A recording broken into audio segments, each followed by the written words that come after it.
Hello and welcome to PRN FM on the Vibrant Living Network. I'm Lisa LeRose, and I'm joined today by Amanda Frigon, and also we have a very special guest with us, Scott Robinson of LifeStream Healing. We're so blessed. Last week we had a wonderful conversation with Dr. Norm Shealy and Dr.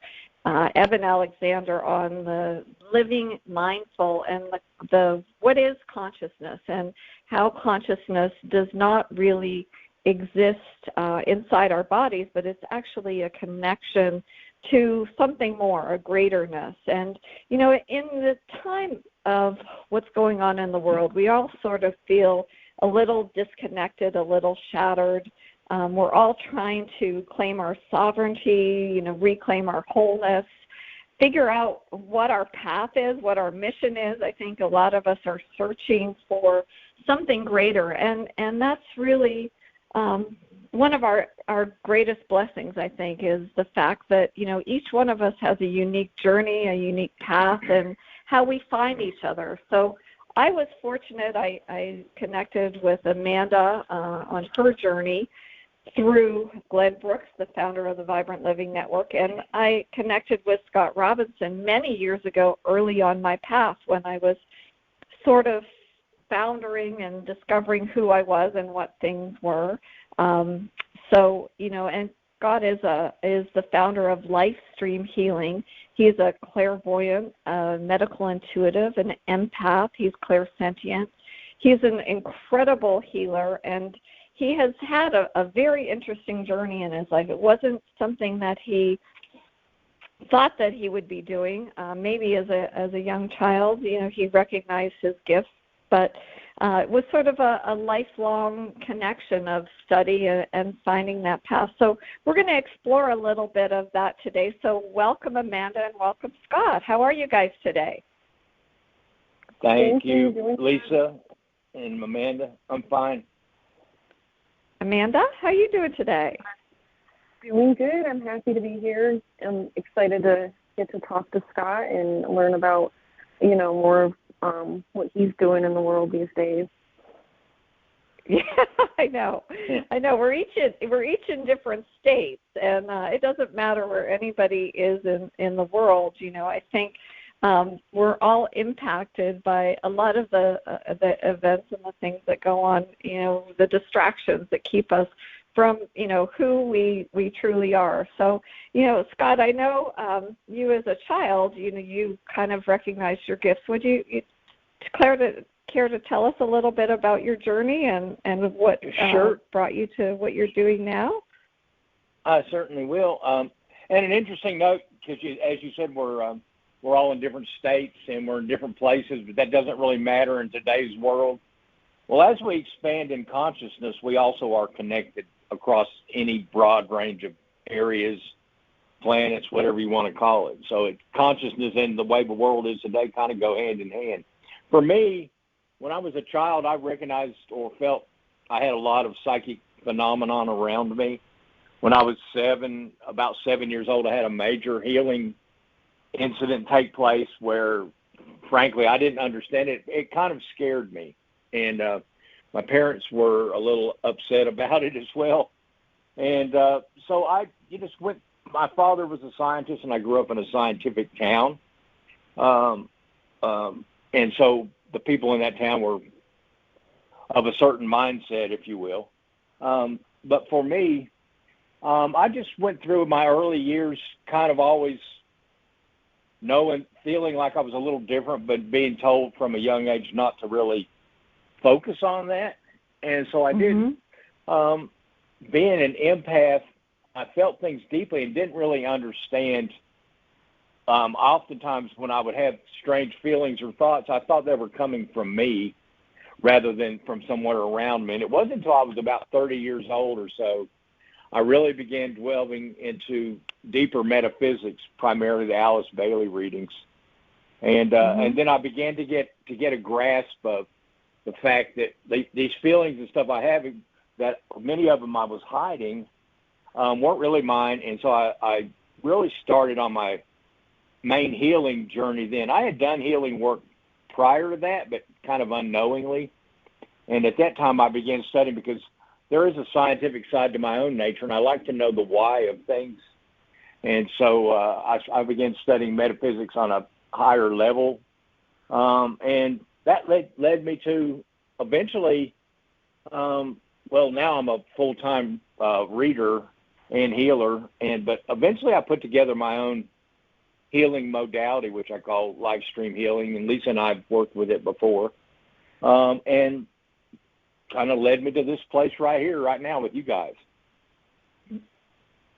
That's wonderful.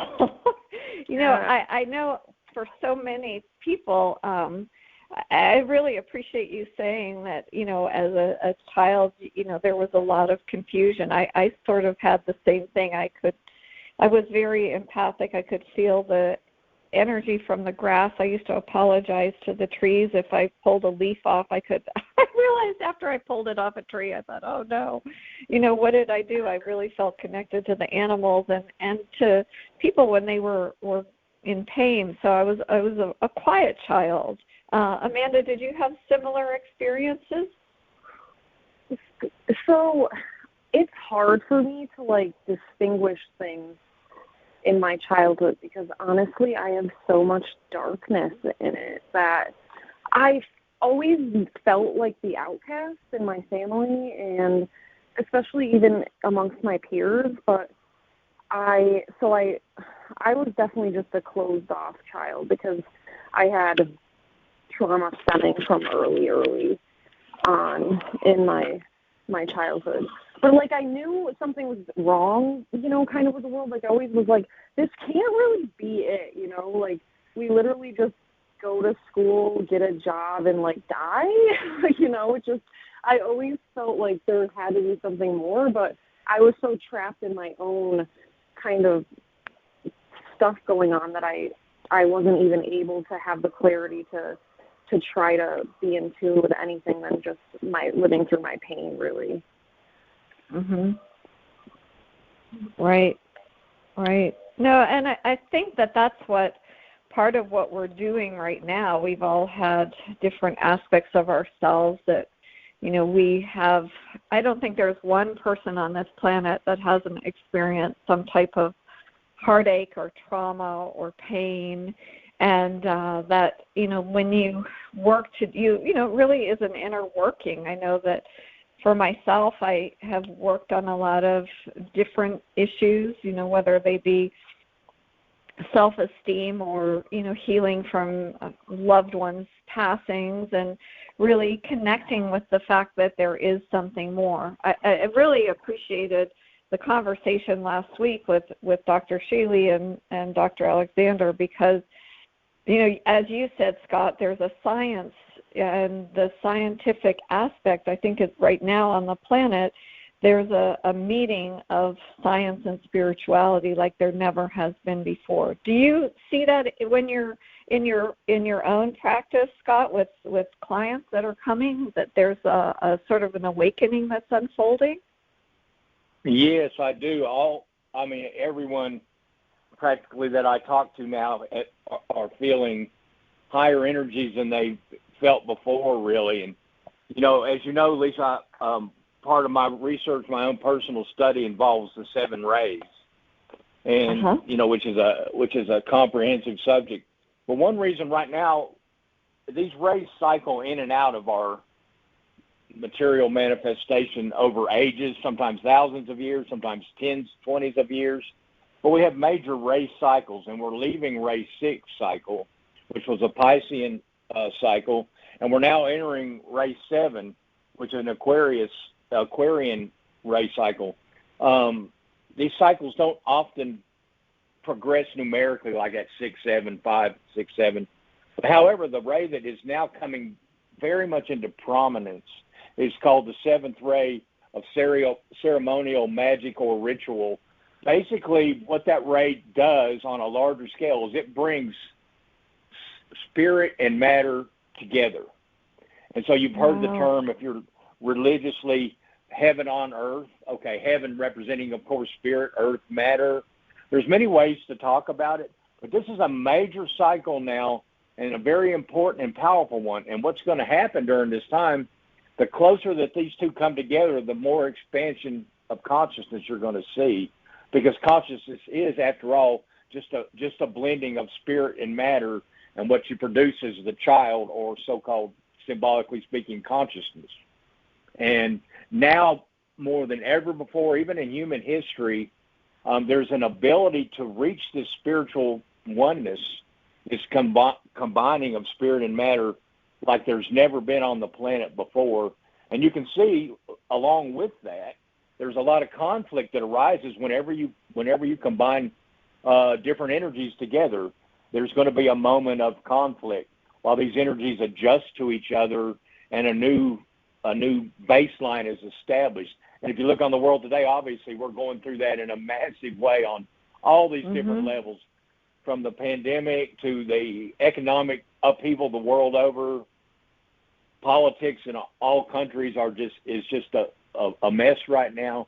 All this is a result, ultimately, of this seventh ray coming into manifestation, and it's still entering. It's not even reached its peak yet, but the results are going to be fantastic. I'm excited to be in this age right now. I hope you guys are too. Yeah, I am. I mean, I hear you talking about it, I get shivers. Go ahead, Amanda. I'm sorry. No, it's all right. I love hearing about what you're saying. I am not totally familiar with the seven rays stuff, but when Lisa mentioned it to me, I started, I'm a research nerd, so I started to look into it, and it's super amazing. I'm so interested in the concepts, and I just love that it ties into astrology stuff too, because that's something I totally am kind of obsessed with. But yeah, I'm so excited. It's crazy with all the chaos going on. It's weird. I feel kind of bad that I have this calming feeling almost, because I know so many people don't have that, and I want to send it to them and hope that they can catch it and feel that everything is going to be okay. They just have to get through these moments, and we're going to be, amazing things are coming. Well, it is the rays. We live in an entified universe. Everything's an entity on some level or another. We're a combination of atoms that make up our physical bodies, but we also have spiritual bodies. Well, constellations in astrology, those are also entities. That's a great being that inhabits any particular constellation and uses it as its body of manifestation. Of course, on a level far beyond what we can comprehend. But when you start looking at things in that manner, you realize that human beings individually are made up of various parts of the rays, and there are different parts of their bodies, such as their emotional, physical, or their mental bodies, as well as their soul bodies. And these combination of rays pretty much determine what we are from life to life. And we go through various lifetimes inhabiting or possessing different ray combinations throughout all time. Everything in the universe is made up or controlled by one or more of the rays, which all sprung from originally a unity, right?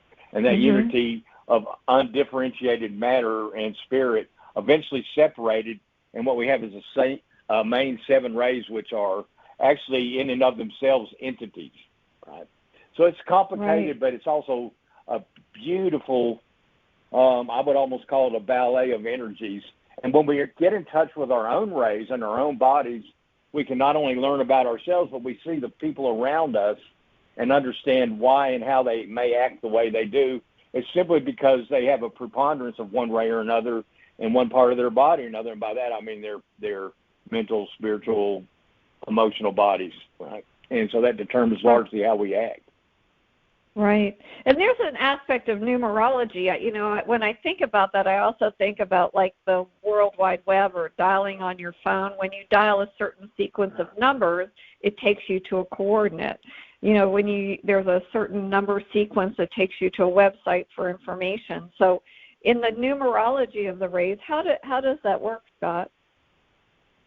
Well, that's a good question, and you can certainly get deep there. Let's just say that the basis for numerology starts with the seven rays, okay? Okay. Now, when we I can tell you, like, as an entity, humanity as a whole, and that's taking humankind as a whole, is a fourth ray entity. So the soul of humanity is basically a fourth ray. I haven't explained what those are. Well, the planet that we inhabit, the Earth, is a third ray planet, right? That's a planet of intelligent activity. So the Earth is the perfect place for beings like ourselves as well as others to be able to experience and move through their life cycles. The whole universe that we're in is considered to be a second ray, the ray of love. And, of course, Wonderful. Source itself is first ray. So you have 1, 2, 3, 4 in line. And also right now, mankind is going from a primarily emotional polarization in the past to a now more mental polarization. And it's happening very quickly. For the most part, people have aspects of both emotional and mental polarization, but it's quickly going more toward the mental. That happens to be the fifth ray. So if you look at it, what's happening in our universe today as we know it, and what has never happened before, apparently, is that we have a perfect alignment from top to bottom, 1, 2, 3, 4, 5, 6, and 7. Now we're leaving the sixth ray now and going into the seventh. Whenever you have a major alignment like that, you have a major happening in the universe. The last time something similar to this happens, humankind was born or individualized as human souls. And so we're online right now. That type of alignment that we're experiencing with the rays is akin to this major, major change in our universal being. And so imagine, of course, the conflict that we're going through as a planet and as humanity now. It's all related to the tremendous energies pouring through us in the form of an alignment, which creates evolutionary change on a scale that we've never seen before. Wow. So exciting. I have shivers. I don't know about you, Amanda. Do you have shivers all the way down? Yeah, arms and legs when you talk about it. It's phenomenal. Amazing. It's phenomenal. Now, you teach classes on the seven rays. Do you have any upcoming classes that you're planning, or can we maybe talk you into doing? Yeah, no, I would definitely do that. I don't have any upcoming now, as I've recently moved, and so I'm kind of get my center changed and all that. But I do teach the rays as well as some other things. And I'd love to do a class either online or wherever.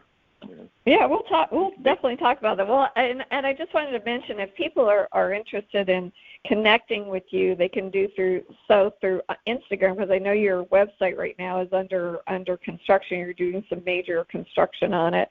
But if they go to LifeStream Healing on Instagram, they can message you and connect with you and see some of the.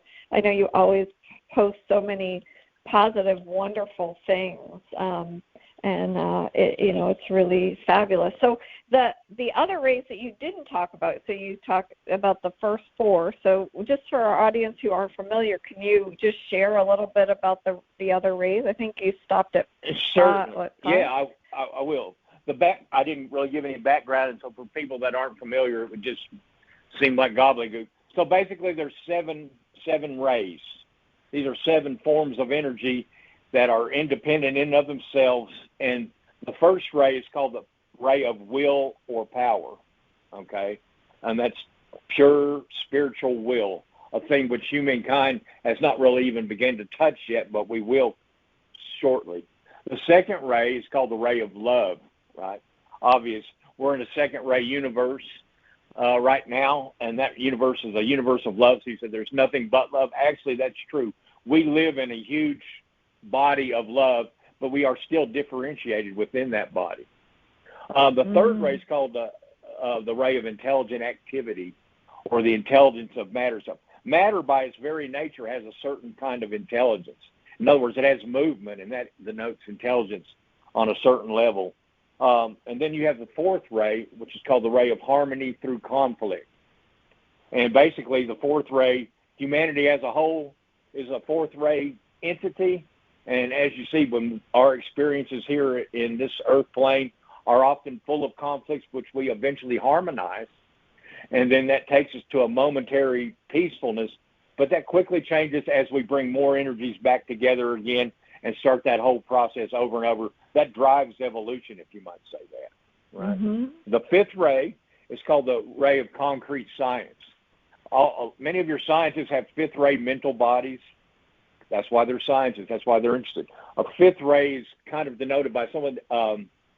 It's a very focused energy where something can be studied down to its very minute qualities, deeper and deeper, but with the focus being right on that one subject. That's why scientists can take one little aspect of the science that they like and spend their entire lifetime studying that one little part, because they have the mind capable of that type of focus.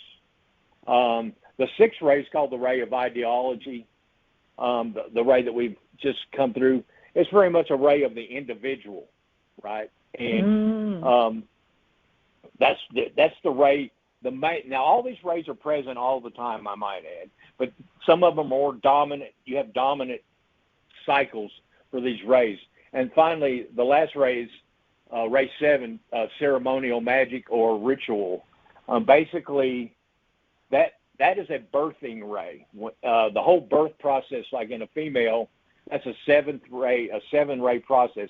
You're bringing spirit and matter together, and you're creating the third thing, which is the child, the idea, the new civilization. Whatever it is, you do this in a 7th-ray configuration in this birthing process. So that's what we're going through now. We're well into the 7th ray, or the beginnings of the 7th ray. But again, as I said earlier, the 7th ray is not fully manifest now, and it won't be probably for another 200 years.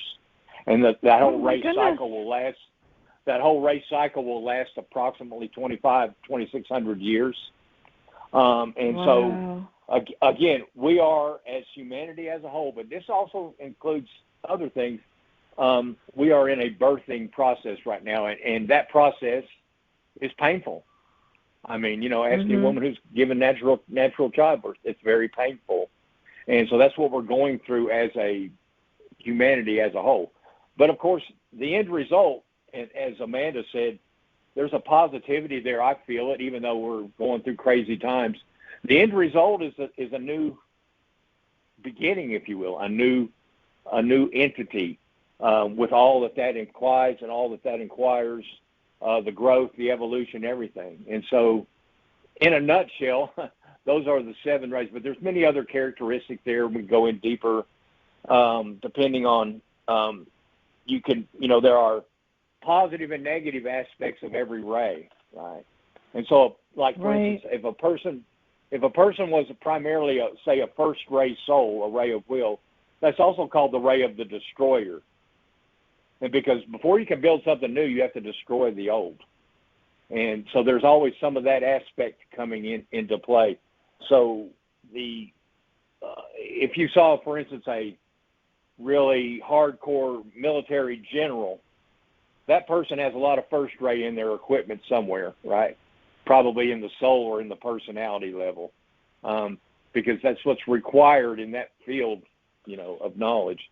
And so we can be our souls can be on any of the 7 rays, but our mental bodies are primarily the 1st, the 4th, and the 5th ray. And our emotional bodies are either the 2nd or the 6th ray, primarily. Your personality as a whole can be on any of the 7 rays, and your physical body is usually the 3rd or the 7th ray.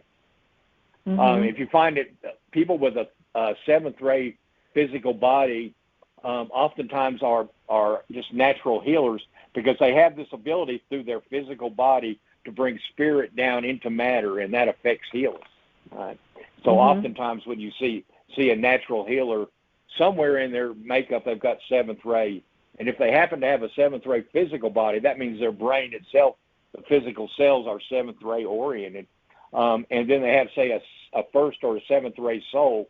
They could bring spirit down into matter in a way that's, well, phenomenal and unusual. And when a person evolves to the point where they can learn to really get in touch with that ability and do it, healings unheard of will become possible very shortly. It's already happening. Wow. Of course, we've all heard of these healings that cancer or other diseases that before didn't seem to have a chance, and now just miraculously people walk away from these things totally healed. Well, that's part of that function, and the reason why it's becoming more common now is because of the seventh ray entering humanity as a whole. Wow. I hope I made sense. Wow. I hope I made some sense.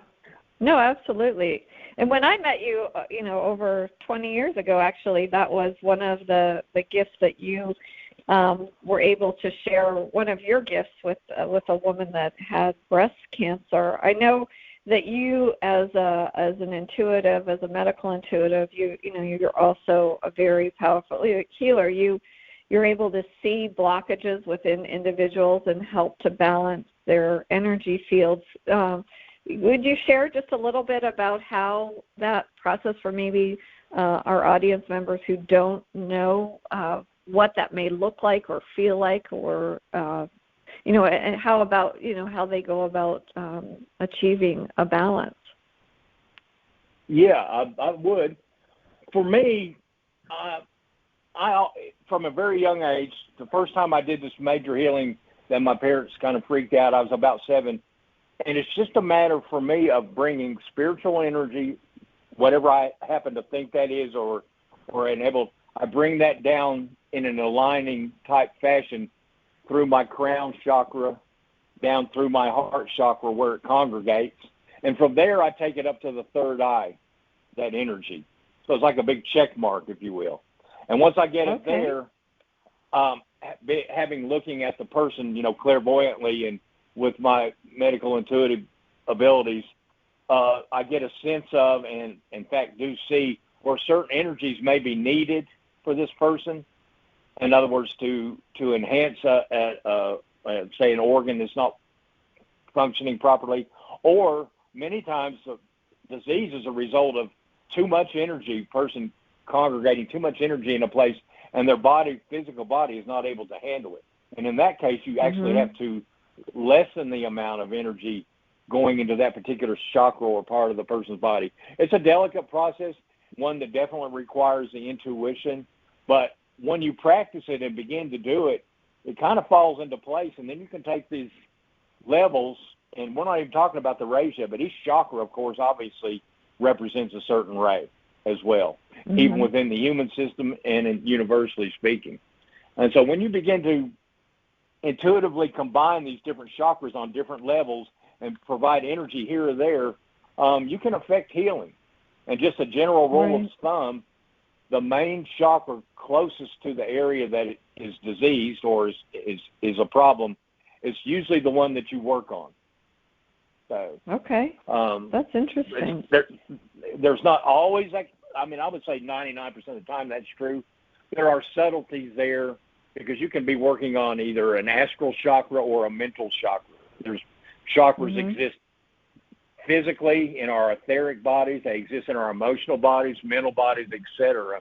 So when you start combining all those things together and get a feel for it, you can affect a person in a most positive and dramatic way. And most people that I work on usually can tell me that they feel something going on. It's totally safe. You can't go wrong, really. There's safeguards built into our own systems. So, yeah, that's, in a nutshell, I guess that's how I do it. Wow. Well, and that's sort of what grew into your own modality of LifeStream Healing. It did. Yep.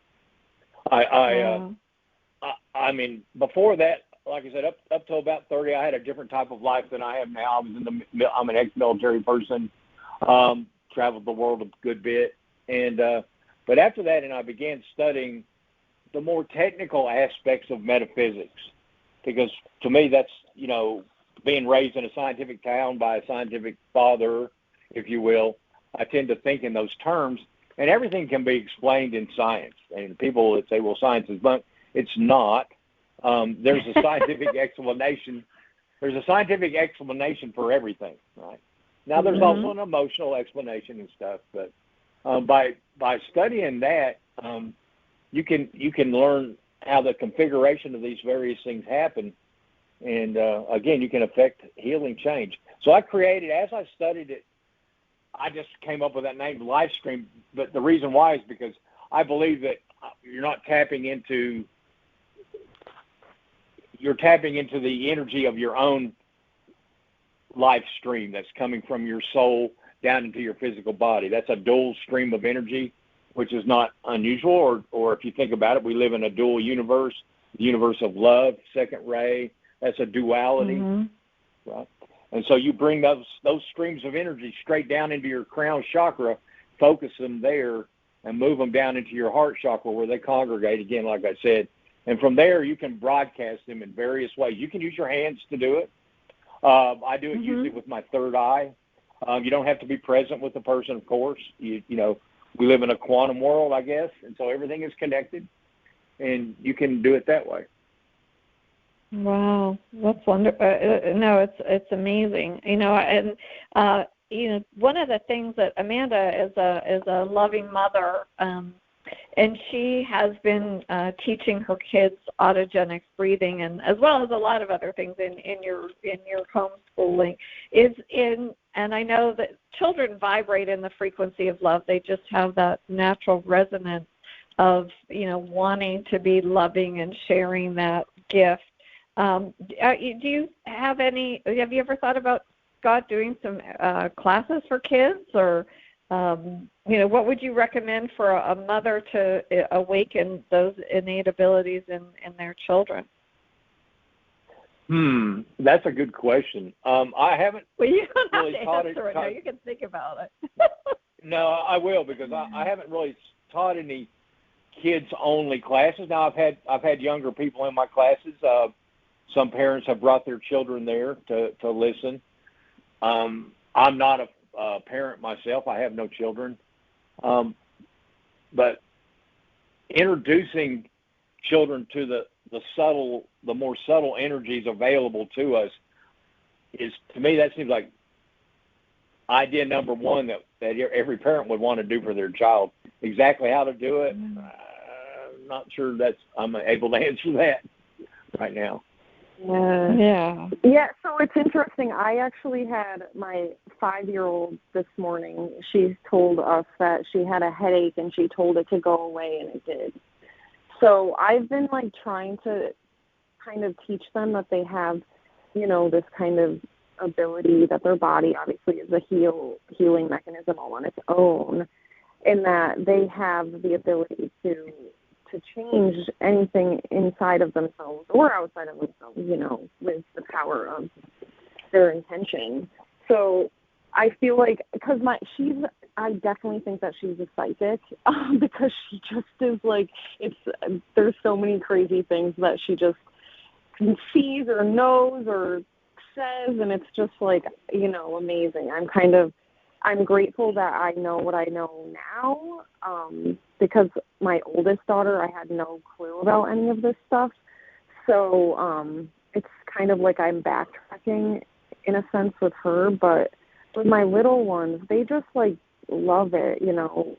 Kids are just they're sponges to so many things, and I feel like you don't even really have to, they're almost teaching us in a way, like we guide us on the path, and I'm just like here almost just keeping them safe and letting them kind of live their own path. Because I mean, I know prior to learning what I've learned, you kind of don't understand that your child has its own life path, and you're kind of just here guiding them. You're not here to control it at all.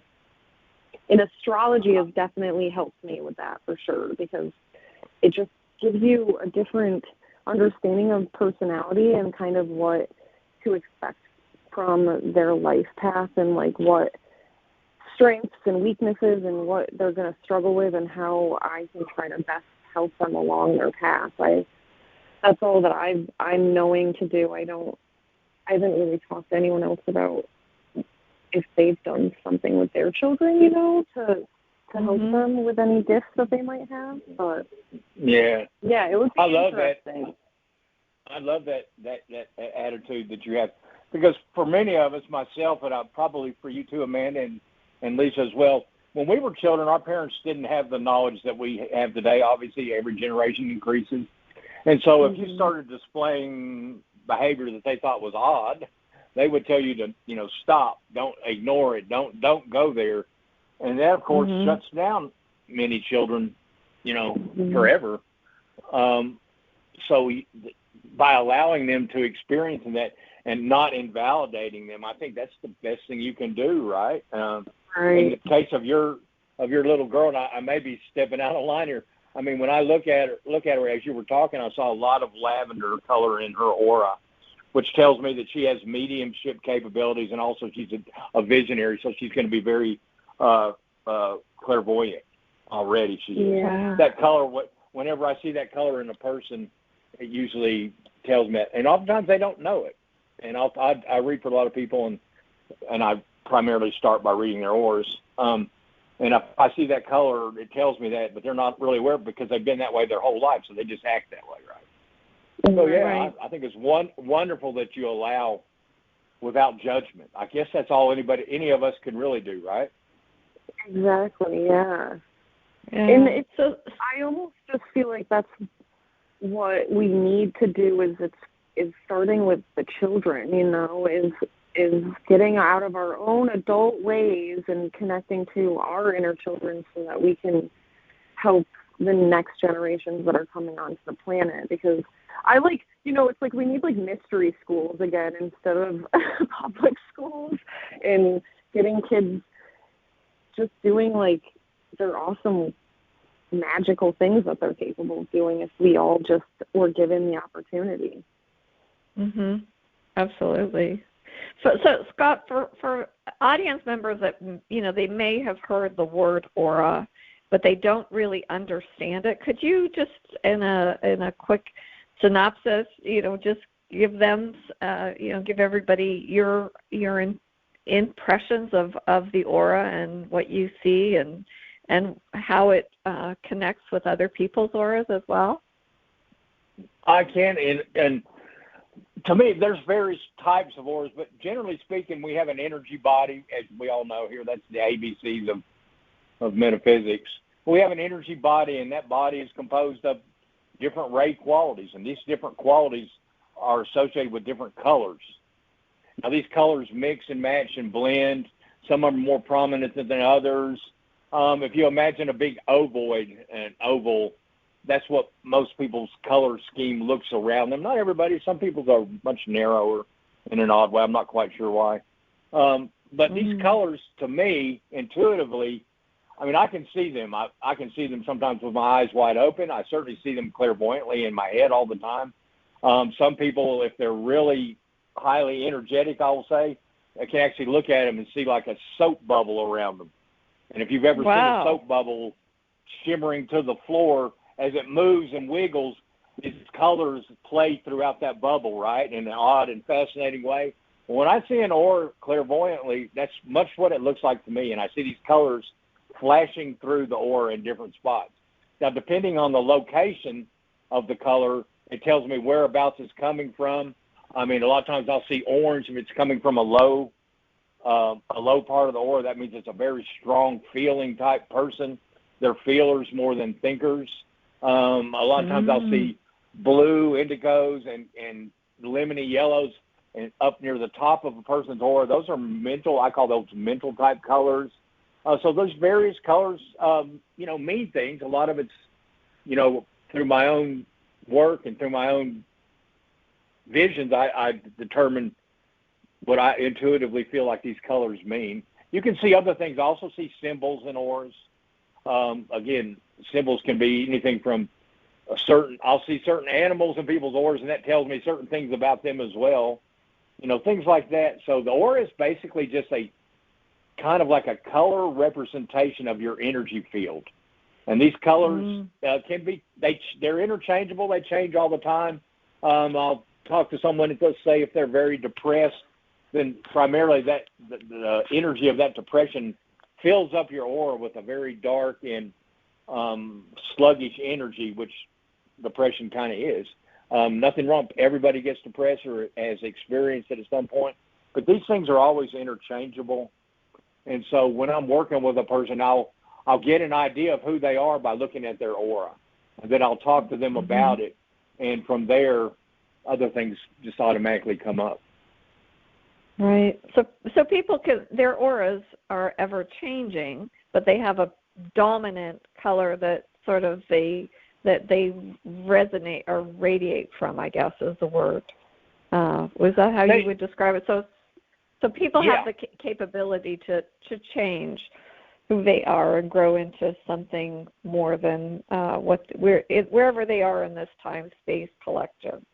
Is that what you would describe it? Absolutely, I would. We're ever changing. Now, we do have a dominant color because our soul, which is who the real person, the real I, it's not our physical body here, it's our soul. That soul has a predominant color in and of itself, right? And that color on some level permeates down into the auras I see. But the auras change. If I'm looking at somebody who's got a substance abuse problem, I can always see brown in their aura. I know immediately. I mean, it's just there. I see other colors in there. Rose, it's a very heart-colored, heart-centered energy.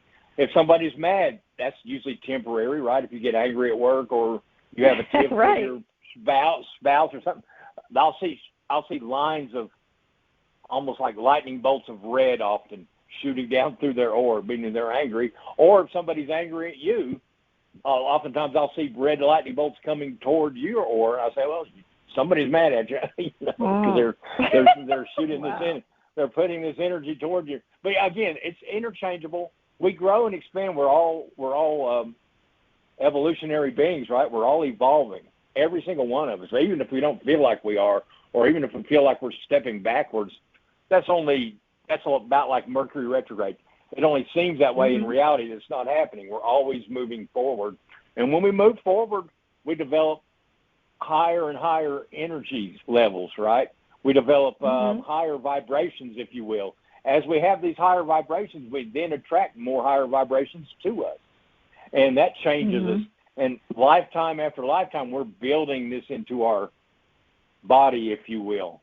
Until they'll reach a point of a certain evolutionary level where you won't feel the need to evolve into a physical body anymore. You'll still be there, but you'll be on a different level. And so, it's always interchanging. It's fascinating. I'm always learning new stuff because, obviously I see different combinations all the time. And I many times say, well, I haven't seen that before. And then, as I take it into meditation or whatever, I'll get an idea of what it means.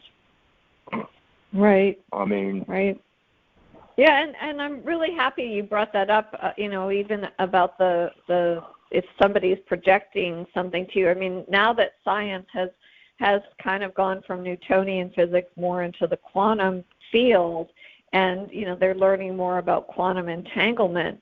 We really do entangle with other people's energies. We, when somebody comes at you with those red lightning bolts, we can choose to come back that with more lightning bolts, which ends up not serving anybody, or we can drop into that space of the heart and just, go to the frequency of love, which is the highest frequency, and try to, share that and release it. I know for myself, we always have challenges every day, whether it's somebody that's driving that cuts us off.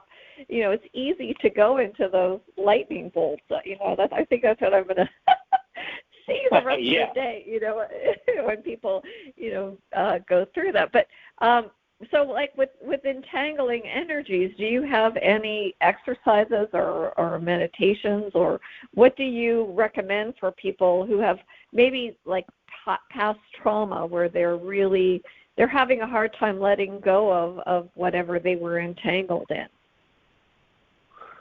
There's a lot. There's different ways you can approach that. For me, my own self, for one thing, in my daily meditations, I have meditation that I use. It's just a cleansing meditation. It basically cleans the aura, if you will. So imagine sitting under a waterfall and being scrubbed clean of all the negative or heavy energies. It washes it right off of you. Symbolically, this is true, but also spiritually, it's true.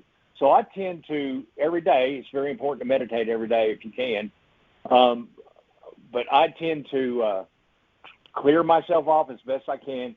If I'm still feeling uncomfortable or something, then I just take my own meditation even deeper, and I do an alignment meditation for my own chakras. And I try and get these more in line, because if we're feeling uncomfortable, there's some out of balance condition amongst our energy body, right, within the chakras. And so I find that by aligning my own chakras with the meditation, that helps a lot. When people are suffering from trauma, usually that trauma exists on the astral or emotional plane. Okay. I mean, it can be physically, it may have been physically instituted to begin with, but it's an emotional trauma. And that just requires cleansing your emotional body of, say, attachment to that. Now, that's easy to talk about that, but it's harder to do. But you can, each and every one of us is able to release these traumas from ourselves simply by not attaching an emotional feeling or thought form to that trauma. Again, takes practice, takes contemplation, takes meditation. When I was younger, before I started understanding a lot, I often suffered with some depression. And when I really began meditating on a daily basis in Earth, it basically went away. I'm not saying that I don't have some moments where you feel a little down. Of course, we all do. But they never gained the power back that it used to have when I was younger. And that's because as you raise your vibration above the trauma, then that trauma falls below the level of your thinking, right? It becomes an instinctual part of you that is no longer affecting how you act.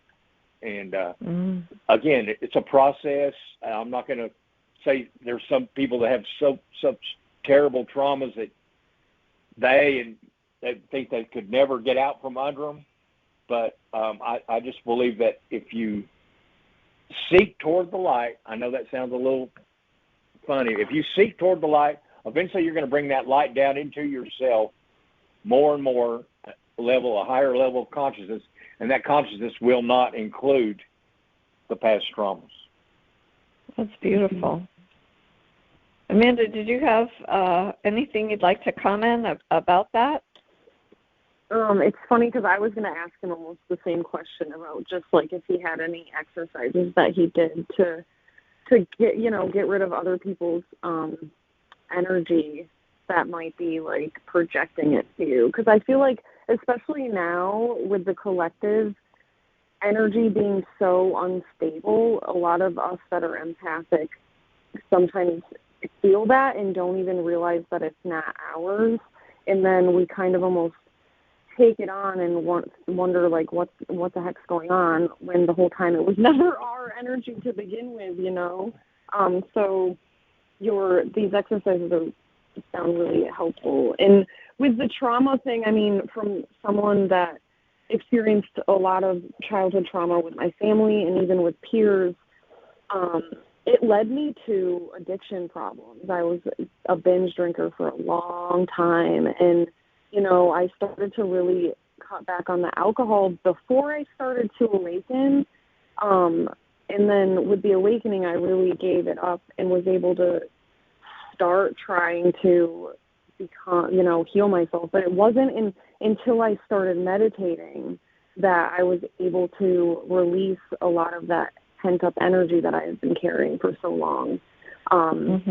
So, yeah, anyone out there that is struggling with anything really, if you start a mindfulness practice, and it might be some meditations don't work for people, but even just connecting in nature and just sitting outside barefoot, just with the sounds of the earth, is a meditation in and of itself. And, you know, if you're somebody that has a hard time just sitting still in your own presence, you know, start with something small, like sitting in just with the earth, and then you can build upon it, because there's so much. I know so many people that have gone through trauma, and it's kind of like something that's swept under the rug in society. You know, people just say, oh, just get over it. It happened when you were a kid. But they don't realize that it's literally, you know, in your energetic field. So it's more than just thinking your way out of it. You do have to actually move the energy and release it. And, you know, I think that's most important for people moving forward. And with your work of being a healer and helping people with that, it's just such an amazing energy to have, especially now. Mhm. Do you find that you're having more people coming to you, like, with depression symptoms because of everything going on now, or have you not really seen an uptick in that? I deal with, like I said earlier, we all have moments of, when we're down or whatever. I mean, but I would say, yeah, there are. I mean, I can see depression when I read somebody. I can see it just immediately. Usually, I mean, because it's such an obvious energy in their aura to me. It's just the darkness, and it usually settles in the lower parts of the chakras because it actually comes from that direction, the lower chakras. Basically, in your chakra system in a human, you have, of course, 7 main chakras, a multitude of smaller chakras, also, but 7 main ones, and there's 3 below the heart, and there's 3 above the heart, and the heart being the place where they meet, these chakras meet, these energies meet. But I see that there are more people with depression, and like you said, I tell people, what do I need to do? I said, look, first thing you got to do is you need to meditate. But, everybody wants to do anything but that, and I get it. But that really does, what is meditation? It's a connection with the divine, right? Mm-hmm. And the more we meditate, the better we get at it, then the more connected we become. And as we become more connected with the divine, we're approaching, I hate to use the word perfection, we're approaching a more perfected human being. And a perfected human being doesn't struggle with the traumas, the depressions and stuff that we all struggle with. And so that's the goal. And each lifetime we do it more and more. And so eventually, as a human being, we'll be in a constant state of meditation. All of us. That's many millions of years in the future. But at some point, we will be, as a group, and our study of quantum physics, which is in its infancy, now tells us that absolutely everything's connected. Distance makes no difference. I have a lot of people ask me, well, do I need to come see you for a reading? Well, no, of course not. We're connected. I don't need that. But a lot of people don't understand that at first. I mean, we are all are connected, and because of that, distance healing works. If we send negative energy towards somebody, now we're going to get that back. That's a rule of energy. But we can send energy across space any direction we want. The idea, of course, is that we become radiant healers, every one of us, radiant healers. That's amazing. Well, and, there, for anybody that, has ever had challenges with healing or, disruption, or they realize that you're really not alone. Everybody in their lifetime experiences that, and it's all about, healing our world. And each one of us has our own unique role. We all have our own challenges. Each piece of the puzzle is important as the other. There's not one that's more important. And when you utilize, we have an opportunity to connect with somebody like Scott, to have somebody take a look on the outside, and somebody that's sort of impartial, to utilize the intuition. Sometimes they can see things. Your gifts help people identify things that they may not have seen before. And really, I think, you help them to find solutions. Now, not everybody wants the solutions to their problems. They may say they do, but they don't. But, I think it is to have your abilities and to have the connection to LifeStream Healing really does help the whole collective move closer to the goalposts, I guess, is what I'm trying to say. Yeah, one of my favorite quotes that I like, and it's from Ram Dass, who recently passed, is, "Look, we're all just walking each other home." That's what we're doing. That's beautiful. And so, whatever position we have to, if I'm following somebody, fine, or if I'm leading somebody, fine. But we're all going the same direction. We're going home, and we're all helping each other, and that's the service of humankind that we're all should be striving for, in my opinion. We're here to serve each other in a positive way. Now, we're imperfect human beings. We don't do it as well as we should, but that's the direction that we're going. So, and the way you put that, Lisa, too, I agree with you completely. It makes so much sense. Yeah, well, yeah, thank you. And I would love for you, for us to continue this conversation and have you be a regular feature here on PRN FM, because I know that people would really welcome the opportunity. You can message us and submit some questions, and we're just really touching the surface. Really. Yeah, no, I would love to do that. Thank you for offering that. I would love to do that. Yeah, I think, I'm sure Amanda feels the same way, that as we, share each other's gifts. And, again, I know that your website is under construction, but, people can find you through LifeStream Healing, all one word, on Instagram. And you can reach out for a reading or a healing session or whatever it is that you feel guided to work with Scott Robinson. It's just such a gift and a blessing to have you with us here today. Amanda, did you have any other questions that you wanted to ask Scott before we sign up? No, I'll let us leave it like it is today. I really enjoyed everything that you shared today. So thank you so much for taking time out of your day to talk to us. And I really look forward to learning more about you. I did find you on Instagram, so anybody that is out there, he has some pretty awesome, memes that are up on his page that are inspiring. So I know it's all I have. I love going there. It's like every day I feel it, and it seems I know it's your intuitive gift, Scott. Whatever it is that I need for the day, I seem to find when I go on your page. I'm like, how did you find that? It's Thank really you guys. Wonderful. So, yeah, thank you guys so very much for having me.